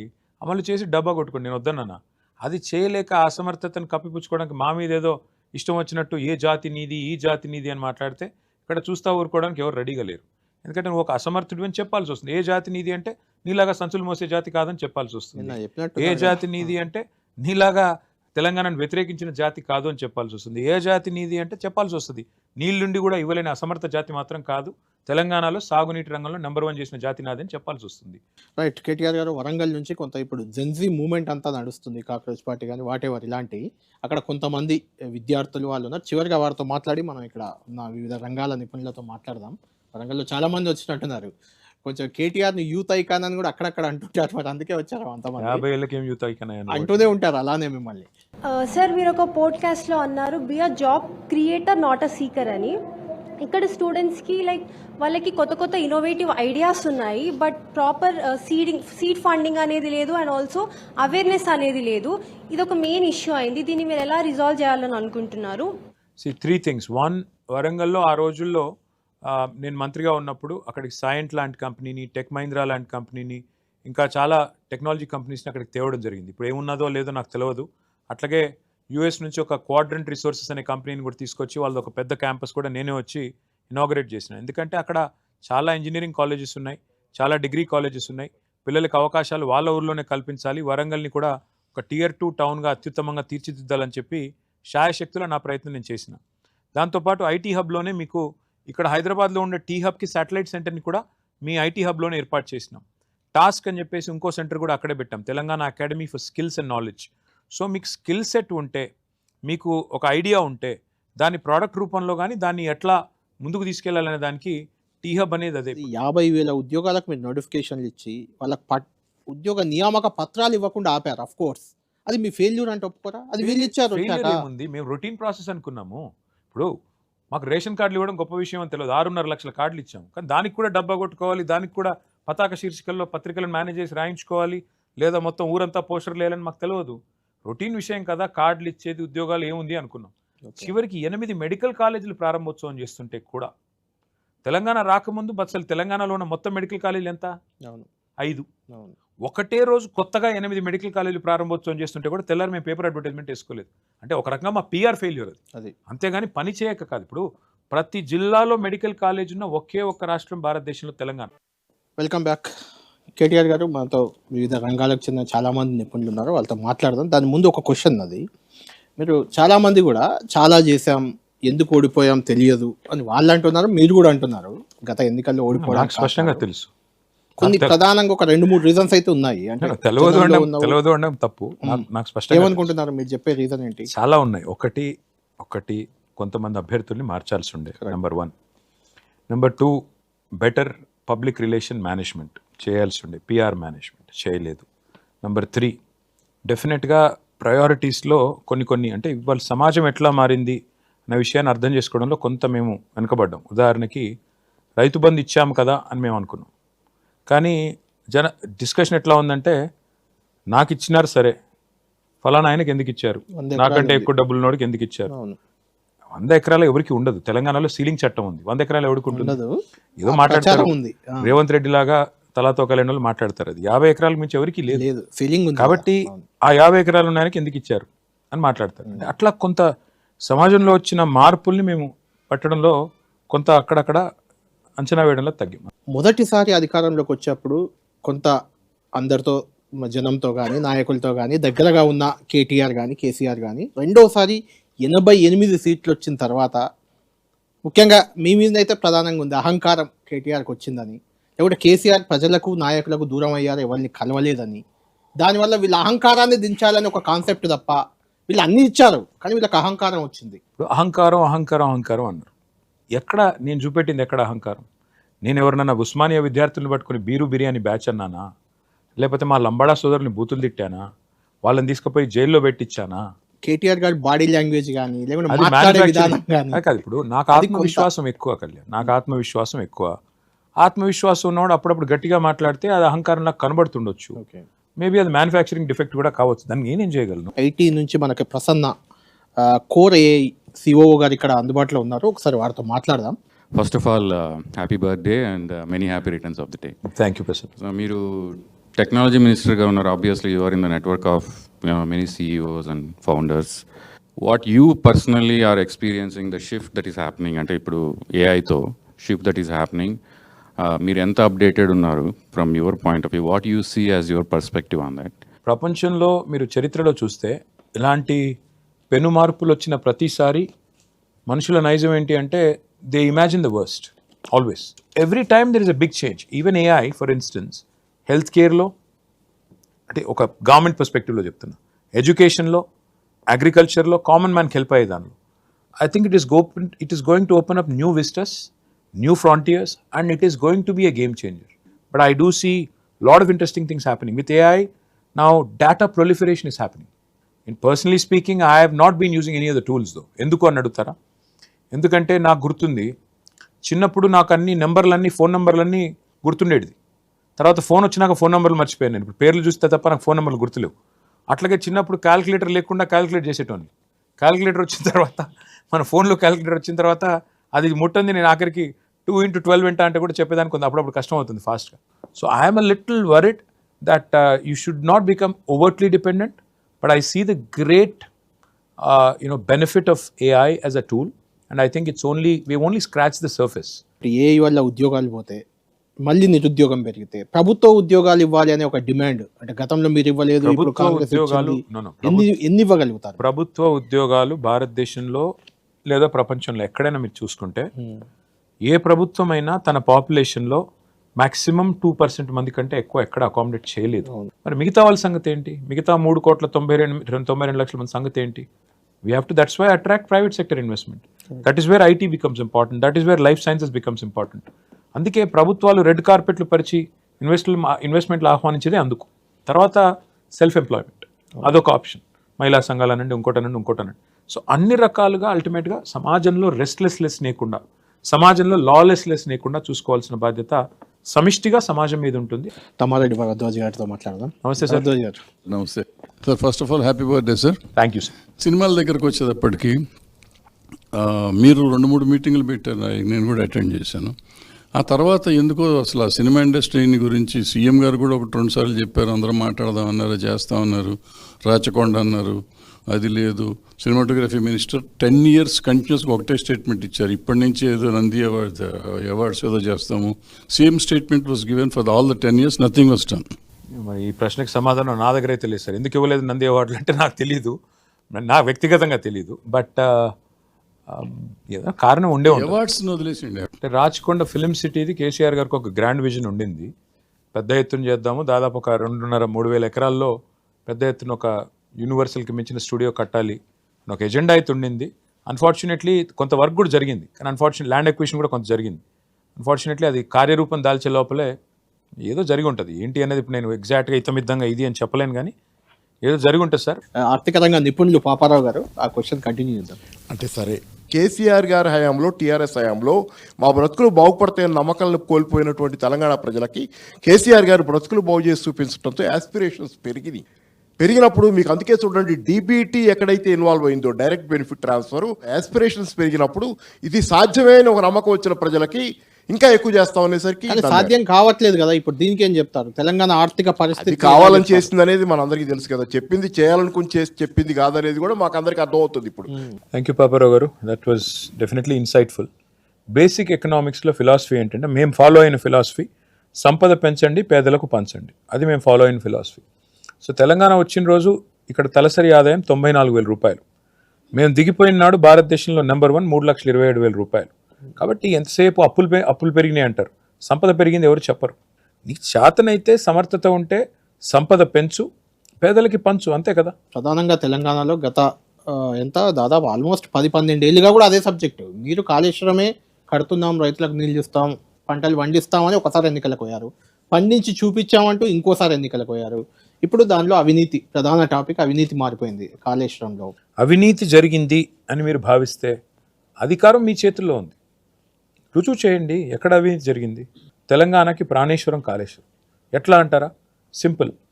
2014లో తెలంగాణలో వరి సాగు ఎంత, 2023లో వరి సాగు ఎంత, 2014లో తెలంగాణలో మొత్తం సాగునీటి విస్తీర్ణం ఎంత, తెలంగాణలో 2023లో ఎంత. అల్టిమేట్గా తెలంగాణ ఇవాళ భారతదేశానికి ధాన్య భాండాగారంగా మారింది. కొంతమంది కాంగ్రెస్ వాళ్ళు మాట్లాడితే నవ్వాలో ఏడవాలో తెలియదు, ఇదంతా మేం చేసిందే అంటారు. మరి 2014కు ముందు ఎందుకు జరగలేదు ఈ చమత్కారం? 2014కు ముందు మేము కట్టిన ఒక్క ప్రాజెక్టు లేకపోతే, మేము కట్టిన దాంతో ఒక్క ఎకరానికి ఆయకట్టుకు నీళ్ళు రాకపోతే, 2014కు ముందు కేవలం 68 లక్షల మెట్రిక్ టన్నుల ధాన్యం మాత్రమే ఎందుకు పండింది? కేసీఆర్ గారు దిగిపోయినట్టుకి 3 కోట్లకు ఎట్లా పెరిగింది చెప్పగలరా ఎవరన్నా? అంటే ఇదంతా హాస్యాస్పదమైన ఆరోపణలు, హాస్యాస్పదమైన మాటలు తప్ప ఇంకోటి కానీ కాదు. అంటే కాళేశ్వరంలో అవినీతి జరిగింది, మేము ఒక ప్రత్యేకంగా కమిషన్, పీసీ ఘోష్ కమిషన్ వేసాము, దాని మీద చర్చ జరిపాము, సిబిఐ కూడా ఇచ్చాము. కానీ బీఆర్ఎస్ బీజేపీ ఒక్కటే సిబిఐని మేనేజ్ చేసుకుంటూ కోర్టును కూడా అంటారా? మేము కోర్టుకు వెళ్ళాము, వీళ్ళు చేసిందంతా తప్పుల తడక లాంటి నివేదిక, ఇది తప్పు అంటే కోర్టు కూడా మాతో ఏకీభవించి దీన్ని ఆపేయండి అని చెప్పింది. అంతకంటే ఏం చెప్పాలి నేను? అంటే సిబిఐ విచారణకు ఇచ్చినా వాళ్ళు రావట్లేదు అంటే బీజేపీ బీఆర్ఎస్ మధ్య అండర్స్టాండింగ్ ఉంది అనేది ఒక ఎస్టాబ్లిష్మెంట్ జరుగుతుంది. సెప్టెంబర్ 2024లో పొంగులేటి శ్రీనివాసరెడ్డి గారి ఇంటి మీద ఈడీ రైడ్ జరిగింది. 2 ఏళ్ల తర్వాత ఎందుకు ఈడీ కనీసం ఒక స్టేట్మెంట్ ఇవ్వడానికి భయపడుతోంది? ప్రధానమంత్రి గారు వస్తారు, వచ్చి అంటారు ఇక్కడ రియల్ ఎస్టేట్ రంగానికి కుదేలు చేసినారు, ఆర్ఆర్ ట్యాక్స్ వసూలు చేస్తున్నారు, స్క్వేర్ ఫీట్కి 200 రూపాయలు వసూలు చేస్తున్నారు, రాహుల్ రేవంత్ ట్యాక్స్ అంటారు. ఎప్పుడు? ఏప్రిల్ 2024. 2 ఏళ్ళు అయిపోయింది, ఎందుకు చర్యలు తీసుకోవట్లేదు? అమిత్ షా గారు వస్తారు, ఏటీఎంలా మారిపోయింది తెలంగాణ అంటారు, ఎందుకు మరి మీరు దొంగల్ని పట్టుకోవట్లేదు? ఎవరిని డ్రామాలాడి ఇంకా బుకాయించాలనుకుంటున్నారు? అంటే కాంగ్రెస్ ప్రభుత్వాన్ని, ముఖ్యంగా రేవంత్ రెడ్డి సర్కార్ని, కాంగ్రెస్ ప్రభుత్వం కంటే కూడా గద్దె దించడానికి మీకు బీజేపీతో అండర్స్టాండింగ్ వెళ్ళాల్సిన అవసరమో లేకుంటే బీజేపీతో కలవాల్సిన పరిస్థితి వస్తే ఏం చేస్తారు? బీజేపీ రాష్ట్రంలో లేదు బ్రదర్, మీకు అపోహ ఉంది, దాన్ని తొలగించే ప్రయత్నం నేను చేస్తాను. ఈటెల రాజేందర్ గారు ఒక పవర్ఫుల్ నాయకుడు, 20 ఏళ్ళు ఒక నియోజకవర్గానికి బీఆర్ఎస్ పార్టీలో శాసనసభ్యుడిగా మంత్రిగా పనిచేసిన నాయకుడు. అట్లాంటిది ఆయన కూడా బీజేపీ టికెట్ మీద గెలవలేకపోయారు మొన్న సార్వత్రిక ఎన్నికల్లో. రఘునందన్ రావు గారు ఆయన ఓడిపోయారు, బండి సంజయ్ గారు ఆయన ఓడిపోయారు, అరవింద్ గారు ఆయన ఓడిపోయారు, కిషన్ రెడ్డి గారు, వీళ్ళెవరు కూడా సొంత నియోజకవర్గాలు, శాసనసభ నియోజకవర్గాల్లో కూడా గెలవలేదు. శాసనసభ ఎన్నికల్లో ఓడిపోయిన వ్యక్తులు 3 నెలల్లో ఎంపీకి ఎట్లా గెలుస్తున్నారు? మోడీ, బీఆర్ఎస్ సహకరించింది అంటారు దానికి. వాళ్ళు ఏదన్నా అంటారు. నేనేమంటున్నా అంటే బీజేపీకి ఇక్కడ సంస్థాగతంగా బలము లేదు, నిర్మాణము లేదు, పునాది అంతకంటే లేదు, కాబట్టి వాళ్ళతో పొత్తుకు ఆస్కారమే లేదు. ఒకవేళ జమిలీ ఎన్నికలు వస్తాయి, అదే మోడీ ఫ్యాక్టర్ కదా అప్పుడు? మరి చూస్తుంటే మోడీ అసలు పెద్ద గుదిబండ అయ్యేటట్టున్నాడు కదా బీజేపీకి. పిల్లల తిరుగుబాటు చూస్తుంటే ఢిల్లీలో మోడీ గారే అతిపెద్ద గుదిబండ అయ్యేటట్టున్నాడు బీజేపీకి. ఆయనే వదిలించుకోవాల్సిన పరిస్థితి బీజేపీకి వస్తుందేమో. మీకేం తెలుసు, నాకేం తెలుసు. ఇప్పుడు రియల్ ఎస్టేట్ రంగం ఎలా ఉంది? ఇప్పుడు గత 10 ఏళ్ళుగా ఎలా ఉంది, అంతకుముందు ఎలా ఉంది? క్రెడాయి నుంచి రాజశేఖర రెడ్డి గారు మనతో జన్ అవుతున్నారు, వాటి మీతో ఇంటరాక్ట్ అవుతారు. ఈరోజు యాక్చువల్గా డిబేట్ ఏదో అని వచ్చున్నాను, బట్ కేటీఆర్ గారు బర్త్డే అన్న తర్వాత happy birthday brother. Thank you. Wishing you heartfully. Hyderabad నిర్మాణ రంగం లోపల ఒక ప్రాబ్లం ఏమైందని అంటే ఒక వెస్టర్న్ పార్ట్ మీదనే ఫోకస్ అయ్యి నిర్మాణ రంగం అంతా కూడా ఒకటే దగ్గర కూడా సెంట్రలైజ్ అయినప్పుడు దాంతో ట్రాఫిక్ ఇష్యూ కావడం ఒకటి, తర్వాత ఫ్యూచర్ ఇన్ఫ్రాకి మీద ఎంత లోడ్ పడుతుంది అనేది ఒకటి, హై రైజ్ బిల్డింగ్ అనేది ఒకటి. యాక్చువల్గా చెప్పాలంటే ఎఫ్ఎస్ఐ అనేది కూడా ఒక డిబేటబుల్ కాన్సెప్ట్ అనమాట. ఓవరాల్గా రెసిడెన్షియల్ కానీ కమర్షియల్ కానీ how it can be distributed across, అది ఎలా చేస్తే బాగుంటుంది అనేది third party can. Right KTR గారు, దానికి నా కంటిన్యూటీ ఒకటి. హైడ్రాపై మీ ఒపీనియన్ ఏంటి? హైడ్రా ఉంటుందా? కేసీఆర్ గారు అయితే దాన్ని రద్దు చేస్తామని చెప్పారు, ఎందుకు రద్దు చేయాలంటే ఏం చెప్తారు? హైడ్రా అనేది ఒక విధ్వంసకర ఆలోచన. ఎట్లా అంటారా? Selective justice is not correct Kalyan. ఇప్పుడు ముఖ్యమంత్రి గారి ఇల్లు స్వయంగా కోస్గిలో, కొడంగల్లో, రెడ్డికుంట అనే ప్రాంతంలో ఉంది, ఎఫ్టీఎల్లో ఉంది. ఆధారాలతో సహా నేను చూపెట్టాను. ముఖ్యమంత్రి గారి బ్రదర్ ఇల్లు దుర్గం చెరువు ఎఫ్టీఎల్లో ఉంది. మంత్రుల ఇల్లు హిమాయత్ సాగర్ ఎఫ్టీఎల్లో పొంగులేటి శ్రీనివాసరెడ్డిది, మంత్రి వివేక్ది, చీఫ్ విప్ పట్నం మహేందర్ రెడ్డిది, చైర్మన్ శాసన మండలి గుత్తా సుఖేందర్ రెడ్డిది, ఇవన్నీ కూడా ఎఫ్టీఎల్లో ఉన్నాయి. హైడ్రాకి అక్కడికి వచ్చేసరికి గుడ్డితనం వస్తుంది, కానీ అదే పేదవాళ్ళు ఇల్లు కొట్టేసరికి మాత్రం ఇష్టం వచ్చినట్టు విచ్చలవిడతాను. ఇవాళ మూసీకి అడ్డంగా పెద్ద పెద్ద వాళ్ళు బిల్డింగ్లు కడుతుంటే హైడ్రా కనబడదు, అదే కిందికి 2 రేకులు వేసుకుంటే హైడ్రా వచ్చి కొడుతుంది. అంటే దీని అర్థం ఏంటి? HYDRAA has become a blackmailing tool. ఖచ్చితంగా అందుకే కేసీఆర్ గారు చెప్పారు, నేను వచ్చిన మరుక్షణం ఎత్తవతల వారిస్తా అని చెప్పారు. ఎస్, ఒకసారి కేసీఆర్ గారు చెప్పిన తర్వాత జరిగి తీరుతుంది. కేటీఆర్ గారు, మీరు ఫార్మాసిటీ ల్యాండ్ అక్వైర్ చేశారు, పెడదామని చూశారు. ఫార్మాసిటీని అలానే ఉంచుతూ దాన్ని ఇంకా దేశవ్యాప్తంగా, అవసరమైతే ప్రపంచవ్యాప్తంగా గుర్తించే ఒక ఫ్యూచరిస్టిక్ సిటీగా పెట్టాలని కాంగ్రెస్ ప్రయత్నం చేస్తుంటే మీరు అడ్డుకుంటున్నారు. ఫార్మాసిటీని అట్లాగే పెట్టారని మీకు ఎవరు చెప్పారు? చెప్తున్నారు కదా, ఫార్మాను ఉంచుతాం అక్కడ అలానే. అదే చెప్తున్నా మీకు. హైకోర్టులోనేమో ఫార్మాసిటీ ఉంటుందని చెప్తున్నారు, బయటికి వచ్చేమో అక్కడ వంతారా జూ ఉంటుంది, అక్కడే జర్నలిస్టులకు స్థలాలు ఇస్తాం, అక్కడే అందరికి స్థలాలు ఇస్తామని చెప్తున్నారు. అది ఫార్మాసిటీయా లేకపోతే జూ పార్కా? ఏది అది? అంటే ఇల్లు సర్కార్ నడపట్లేదు, సర్కస్ నడుపుతున్నారు వీళ్ళు. ఏం చేస్తున్నారో వాళ్ళకే తెలియదు. ఫార్మాసిటీ రద్దని మంత్రి అంటాడు, ముఖ్యమంత్రి ఉందంటాడు, హైకోర్టులో ఒకటి, బయట ఒకటి, ఫ్యూచర్ సిటీ ఇంకోటి. అరే ఉన్న సిటీని పట్టించుకోరా నాయన అంటే ఫ్యూచర్ సిటీ. మూసీ పునరుజ్జీవం అలాంటి కార్యక్రమం మీరు తీసుకుంటే కంటిన్యూ చేస్తున్నారు, దీన్ని అడ్డుకుంటుంది బీఆర్ఎస్. ఒకటి అంటున్నా కళ్యాణ్, మిమ్మల్ని గెలిపించింది ఏ బేసిస్లో గెలిపించారు? 6 గ్యారంటీలు, 420 హామీలు ఉందా? ఈ చేరా నాయన అంటే దేనికి డబ్బులు లేవు, దివాలా తీసింది రాష్ట్రం, ఎత్తిపోయింది, నన్ను ఢిల్లీకి పోతే దొంగలాగా చూస్తున్నారు అని చిల్లర మాటలు. మరి దేనికి డబ్బులు లేవు? నీకు రైతు బంధు పెంచేదానికి డబ్బులు లేవు, మహిళలకు 2500 ఇచ్చేదానికి డబ్బులు లేవు, ముసలోళ్ళకి 4000 పెన్షన్ ఇచ్చేదానికి డబ్బులు లేవు, ఫీజు రీయింబర్స్మెంట్కి డబ్బులు లేవు, ఆరోగ్యశ్రీ బకాయిలు కట్టడానికి డబ్బులు లేవు, కానీ మూసీకి డబ్బులు ఉన్నాయి. ఎందుకు? ప్రయారిటీస్ ఏంటి నీవి? ఇది ప్రజలు అడుగుతున్న ప్రశ్న ఈరోజు. ఫుట్బాల్ ఆటలకు డబ్బులు ఉంటాయి, అందాల పోటీలకు డబ్బులు ఉంటాయి, మీరు 3వ ఇల్లు 4వ ఇల్లు కట్టుకోవడానికి డబ్బులు ఉంటాయి, కానీ ప్రజలకు ఇచ్చేదానికి మాత్రం డబ్బులు ఉండవా? అందుకే ప్రజలు అడుగుతున్నారు 6 గ్యారంటీల సంగతి ఏమైంది, 420 హామీలు ఏమైంది, ఎస్సీ ఎస్టీలకు మీరు ఇచ్చిన డిక్లరేషన్ ఏమైంది, ఇవన్నీ అడిగితే సమాధానం చెప్పకుండా మా మీద దాడి చేస్తారు. రైట్. కేటీఆర్ గారు ఫైనల్గా ఉమెన్ ఎంపవర్మెంట్ సంబంధించి ఒక మంజుల గారు ఉన్నారు. సారీ అండి, మాట్లాడదాం. లాస్ట్ దాకా మిమ్మల్ని ఇబ్బంది పెట్టినట్టు. మంజుల గారు చెప్పండి. ముందుగా మీకు హ్యాపీ బర్త్డే సార్. ఎప్పుడైతే బీఆర్ఎస్ గవర్నమెంట్ వచ్చిందో దాని తర్వాత రియల్ ఎస్టేట్ అనేది చాలా పుంజుకుంది. ఇందాక హైడ్రా గురించి చెప్పున్నారు సార్. మనం వెంచర్ వేసిన ఒక 5 కిలోమీటర్ల దూరంలో కూడా కస్టమర్ వచ్చి భయపడుతున్నాడు. ఏంటంటే మేడం ఇది ఫ్యూచర్లో వెళ్ళిపోతుందేమో, మాకు భయం అవుతుంది. అంటే ఈ క్వశ్చన్తో ఏమవుతుంది అంటే, మేము బిజినెస్ చేయాలనుకున్న రియల్ ఎస్టేట్ వ్యవస్థ పెట్టుకున్న వాళ్ళు వ్యాపారస్తులు ఏమవుతున్నారంటే, అసలు ఏం జరుగుతుంది, అసలు గవర్నమెంట్ ఎటుపోతుంది, ఏం జరుగుతుంది అనే దానిలో మేము చాలా భయపడిపోతున్నాం సార్.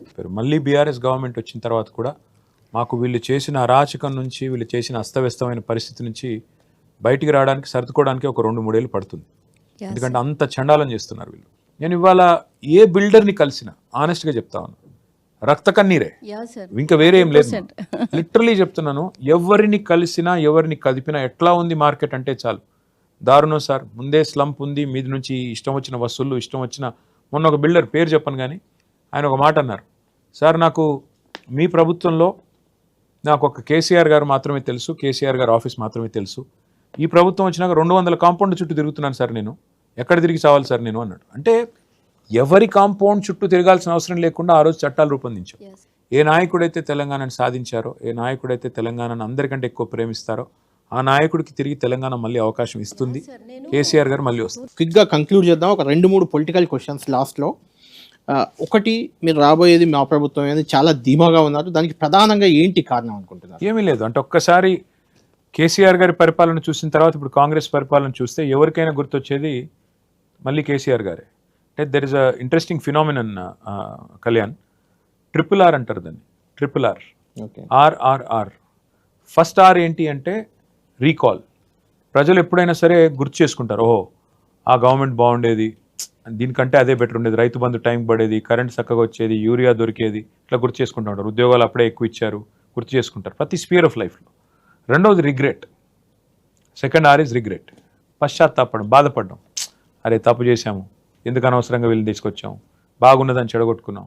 మూడవది revolt. So recall, regret, revolt. Revolt ఎప్పుడు కనబడుతుంది? ఇప్పుడే కనబడదు, ఇంకొక సంవత్సరంన్నర పోవాలి, అప్పుడు తిరుగుబాటు చూస్తారు. కాంగ్రెస్ వాళ్ళని ఊరూరా పరుగులు ఎత్తించడం కూడా మీరు చూస్తారు. నేను ఈరోజు చెప్తున్నా, రాసి పెట్టుకోండి.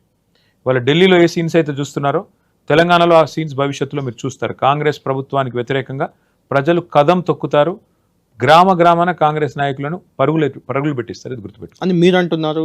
రేవంత్ గారు చెప్తుంది బీఆర్ఎస్ ప్రభుత్వం చేసిన అరాచకాలు, అన్యాయాలు, అక్రమాలు మర్చిపోయారు అనుకుంటున్నారా అనేది. మేము చేసిన అరాచకాలు ఏంటి అని లెక్క పెడతాను ఒకసారి. రైతు బంధు, రైతు బీమా, కళ్యాణ్ లక్ష్మి, కేసీఆర్ కిట్లు, సాగునీరు తేవడం, 24 గంటల కరెంట్ ఇవ్వడం, ఈ అరాచకాలు మర్చిపోకూడదని నేను కోరుకుంటున్నాను. కేసీఆర్ ముఖ్యమంత్రి అనేది మీరు చెప్తున్న మాటే. అంటే కేసీఆర్ గారు ఇప్పటి వరకు ప్రతిపక్ష నాయకుడిగా బయటకు రావట్లేదు, కేసీఆర్ కేవలం డైరెక్షనే, యాక్షన్ అంతా కేటీఆర్దే అంటే ఏమంటారు? ఇవాళ నేను ఒకటే అడుగుతున్నా కళ్యాణ్, ఎందుకు రావాలి కేసీఆర్ గారు బయటికి? ఎవరి కోసం రావాలి? రేవంత్ రెడ్డి గారి కోసమా? ఆయన కోరుకుంటున్నాడనా? లేదా ఆయన తెల్లారులేస్తే మాట్లాడే బూతులు వినడానిక? రక్తం చల్లండి అనే మాట ఎవరైనా ముఖ్యమంత్రి మాట్లాడడం మీరు విన్నారా? బడివే అనే అన్పార్లమెంటరీ మాటలు అసెంబ్లీలో మాట్లాడడం ఎప్పుడైనా విన్నారా? ఈ పనికి మాలిన మాటలు వినడానికి కేసీఆర్ గారు రావాలా? డెఫినెట్గా కేసీఆర్ గారు తయారు చేసిన సైనికులం మేమందరం ఉన్నాం, ప్రజల తరపున నిలబడుతున్నాం. ఏ సమస్యలో మేము ముందులేం. వాళ్ళ బీఆర్ఎస్ కాకపోతే అసలు ఈ రాష్ట్రంలో ప్రతిపక్షం ఉందా? ఎందుకు కేసీఆర్ గారు రాలేదన్నమాట ఎందుకంటారు? సందర్భం బట్టి, పరిస్థితి తీవ్రత బట్టి కేసీఆర్ గారు డెఫినెట్గా వస్తారు. అధికారంలో ఉన్నప్పుడు కొంత పార్టీని నిర్లక్ష్యం చేశారు, అంటే పార్టీ నాయకత్వాన్ని మీరు పెంచుకోలేకపోయారు గ్రౌండ్లో అనేది ఒకటి ఉంది కదా. ఇప్పుడు కూడా మీరు వర్కింగ్ ప్రెసిడెంట్గా మీరు పార్టీని కథం దొక్కిస్తారని అనుకుంటే మీరు కూడా దాన్ని ఇంకా పెంచట్లేదు, గ్రౌండ్ లెవెల్ నాయకత్వాన్ని. పార్టీ ఒక వ్యవస్థ నిర్మాణం అనేది జరగట్లేదు. పార్టీ నాయకత్వం లేకపోతే, నాయకత్వ లోపం ఉంటే 2 ఎలక్షన్లు ఎట్లా గెలుస్తాం ఒంటరిగా? అది కూడా వాళ్ళు. నేను ఒక మాట అడుగుతా బ్రదర్, 2014 ఒంటరిగానే గెలిచాం, 18లో ఒంటరిగానే గెలిచాం, 23లో కూడా మేము ఓడిపోయింది ఎంత? వెంట్రుకవాసి తేడాతో 4 లక్షల ఓట్లు, మొత్తం 4 కోట్ల జనాభా ఉండే తెలంగాణలో మేము ఓడిపోయిన తేడా జస్ట్ 4 lakhs. కాబట్టి పార్టీ బలంగా ఉంది, అందులో ఏం డౌట్ అక్కర్లేదు. ఇవాళ వాస్తవం ఏంటి అంటే ఏ పార్టీ కంటే కూడా మాకు నెట్వర్క్ బలంగా ఉంది. ప్రతిపక్షంలో ఉన్నా కూడా ఈ రోజు కూడా ఎక్కడికి వెళ్ళినా ఇవాళ మా కార్యకర్తలు ఉత్సాహంతో, ఆత్మవిశ్వాసంతో తొణికిసలాడుతున్నారు. ఇది వాస్తవం. ఏ సర్వే అయినా చేయండి. మన ముఖ్యమంత్రి గారు చేసుకున్న సర్వేలో కూడా మాకు 72 సీట్లు వస్తాయని చెప్పి వారి సర్వే కూడా తెలియదు. అందుకే ఆయన ఫ్రస్ట్రేషన్లో గావు కేకలు అంటున్నారు ఆయన, గావు కేకలు పెడుతున్నాడు ఆయన. 2034 దాకా నేనే ఉంటాను ముఖ్యమంత్రిగా అని ఆయన చెప్పుకుంటున్నాడు. రెండోది హరీష్ రావు గారిని పదే మీరు హరీష్ రావు గారు ఇద్దరు పార్టీని నడుపుతున్నా అంటే బీజేపీలో చేరిపోతాడు, కేసీఆర్ మీద ఒట్టేసి చెప్పు అని చేరనని ఇలాంటి నేరుగా ముఖ్యమంత్రి గారే అంటున్నారు. కాబట్టి నేను మిమ్మల్ని అడుగుతున్నాను, మీ ఇద్దరి మధ్య గ్యాప్ రావడం అది కాంగ్రెస్ కలిసి వస్తుందని ఒక ధీమా కనిపిస్తుంది. ఒకటి అడుగుతాను కళ్యాణ్ గారు, ఇవాళ ముఖ్యమంత్రి గారు ఏదైనా స్టేట్మెంట్ ఇస్తే మేము విమర్శ చేస్తే లేదా మేము విమర్శ చేస్తే ఒక్క మంత్రి అన్న ముఖ్యమంత్రిని సమర్థిస్తూ మాట్లాడుతున్నాడు రాష్ట్రంలో? మీరు చెప్పండి నాకు. ముఖ్యమంత్రి గారు హిట్లర్ నాకు ఆదర్శం అంటే ఒక్క మంత్రి బయటకు వచ్చి అవును మాకు హిట్లర్ ఆదర్శం అన్నవాడు ఉన్నాడా? ముఖ్యమంత్రి గారు రక్తం చల్లండి అంటే అవును రక్తం చల్లండి అన్న మంత్రి ఒక్కడు ఉన్నాడా? అసలు ముఖ్యమంత్రి గారికి ఆయన మంత్రులకు మధ్యన గ్యాప్ ఉంది. ముఖ్యమంత్రి గారికి ఆయన మంత్రులకే సయోధ్య లేదు. ఒక్క మంత్రికి కూడా ముఖ్యమంత్రి అంటే గౌరవం లేదు ఈ రాష్ట్రంలో. ప్రైవేట్ సంభాషణలో వాళ్ళు ఏం మాట్లాడతారో మాకు కూడా తెలుసు. నేను చెప్పి వాళ్ళని ఇబ్బంది పెట్టను కానీ, ఎందుకంటే వాళ్ళకి తెలుసు ఈయన స్థాయి ఏంటో. ఈయన అంటారు చూడ భాగ్యలక్ష్మి బంపర్ డ్రా టైప్లో ఒకటి తగిలింది ఆయనకి. అదే కోతి కొబ్బరి చిప్పు దొరికినట్టు వాళ్ళ రాష్ట్రం దొరికింది. ఏదో మాట్లాడుతూ ఉంటాడు. నేను అందుకే ముఖ్యమంత్రి గారికి నేను సూటిగా కెమెరాలో చూసి చెప్తున్నా, రేవంత్ రెడ్డి గారు కలాం గారు ఏం చెప్పారంటే, ప్రెసిడెంట్ అబ్దుల్ కలాం గారు, కలలు కనండి కథలు చెప్పకండి. అంటే బీజేపీ చాలా రాష్ట్రాల్లో చేసిన ప్రయోగమే కదా అది. అంటే పార్టీలను చీల్చడం, ఒక బలమైన నాయకుడిని ఆకర్షించడం, ఒత్తిడి చేయడం, వాట్ ఎవర్. ముఖ్యమంత్రి గారు కూడా అదే అంటున్నారు. అలాంటి అంటే హరీష్ రావు గారు అట్లా పార్టీ ఏమైనా ఉందా? పాపం హరీష్ రావు గారు ఎన్నిసార్లు చెప్తారో నేను ఎన్నిసార్లు చెప్పాలి? ఎవరు మాట్లాడితే మేము స్పందించాలి? 4 పార్టీలు మారిన రేవంత్ రెడ్డి గారు మాట్లాడితే మేము మాట్లాడాలా? 25 ఏళ్ల నుంచి హరీష్ రావు గారు పాపం కేసీఆర్ గారి నాయకత్వంలో నిబద్ధత కలిగిన సైనికుడుగా పనిచేస్తున్నాడు. ఇంకెన్నిసార్లు చెప్తాడు ఆయన? 100 సార్లు చెప్పాడు ఇప్పటికీ. నేను పార్టీ మారను, జీవితాంతం కేసీఆర్తో ఉంటా అని చెప్పాడు. నా పుట్టుక టీఆర్ఎస్, నా చావు టీఆర్ఎస్ అన్నాడు. ఇంకేం చెప్తాడు ఆయన? ఎన్నిసార్లు చెప్పాలి? రైట్. కేటీఆర్ గారు ఇంకొకటి, మీరు గిఫ్ట్ స్మైల్ అని మీ బర్త్డే సందర్భంగా గతంలో అనౌన్స్ చేశారు. అది బాగా అక్కడక్కడ కొంత చేశారు, మీ నాయకులు చాలా పెద్ద ఎత్తున చేశారు కార్యక్రమం ఒకటి. రెండోది, ట్వీట్లకు రియాక్ట్ అయినంత జనానికి నేరుగా రియాక్ట్ గారు అనే విమర్శకు ఏం చెప్తారు? ఎన్ని వచ్చినాయి అంటే బ్రదర్, ఇప్పుడు చాలా మందికి రియాక్ట్ అవుతారు. ఇప్పుడు నేను ఇక్కడ నుంచి బయటికి పోతే ఆ ఫోన్ ఓపెన్ చేస్తే 200 మెసేజ్లు ఉంటాయి. అవును. ట్విట్టర్లో ఇంకో 200-300 ఉంటాయి. ఎన్నిటికి రియాక్ట్ అవుతాము? కొన్నిటికి అవ్వచ్చు, కొన్నిటికి కాకపోవచ్చు. నేను కూడా మనిషినే కదా. ఫోన్లు వస్తాయి, నెక్స్ట్ మీటింగ్కి పోవాలి, నెక్స్ట్ ఇంకోటి ఉంటుంది. కొన్నిటికి ఇంపార్టెంట్ అనుకున్న వాటికి, ప్రయారిటీలో ఉన్న వాటికి కొన్నిటికి రియాక్ట్ అవుతాం, కొన్నిటికి కాలేము. అందరం మానవ మాత్రమే కదా.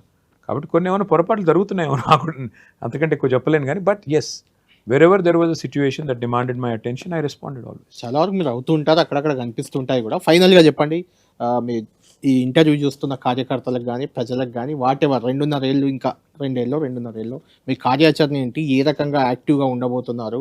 మళ్ళీ మీరు అధికారంలోకి వస్తే ఏం చెయ్యలేదు, ఏం చేద్దాం అనుకుంటున్నారు? ఇవన్నీ ఒక నిమిషంలో చెప్పారు. తెలంగాణకి ఫైనల్గా మేజర్ చెప్పండి, 1-2. నేను చెప్పేది ఒకటే, ఒక అధికారంలోకి వస్తే కాదు, అధికారంలోకి వస్తాము. మళ్ళీ కేసీఆర్ గారు ముఖ్యమంత్రి అవుతారు. గతంలో కంటే మెరుగైన పాలన అందిస్తాం. గతంలో ఏమైనా చిన్న చిన్న పొరపాటు జరిగింటే అవన్నిటినీ సవరించుకుంటాము. తప్పకుండా మెరుగైన పరిపాలన అందిస్తాం. నెంబర్ 1. ఈ 2.5 ఏళ్ల కాలం అని చెప్పి మనం ఏం బాధపడాల్సిన అవసరం కానీ ఇంకోటిగానే ఏం లేదు. మనిషి జీవితంలో ఎత్తు పల్లాలు తప్పవు, గెలుపు ఓటములు తప్పవు. అట్లాగే పార్టీకి కూడా ప్రస్థాన ఉత్థానాలు తప్పవు. ఆ క్రమంలో ఇప్పుడు మనకి జరిగిన ఈ సెట్ బ్యాక్ ఏదైతే ఉందో చిన్న సెట్ బ్యాక్ మాత్రమే. But I appeal to all of our BRS brothers and sisters, let us make sure that our comeback will be greater than this setback. That's all I'm going to say. Thank you. Right. Thank you, KTR garu. Thank you, brother. Wish you a happy birthday. Thank you very much. ఈ occasion లో ఇంత time మాకు కేటాయించి మీరు interview ఇచ్చినందుకు చాలా ధన్యవాదాలు. Thank you, Kalyan garu. Thank you very much.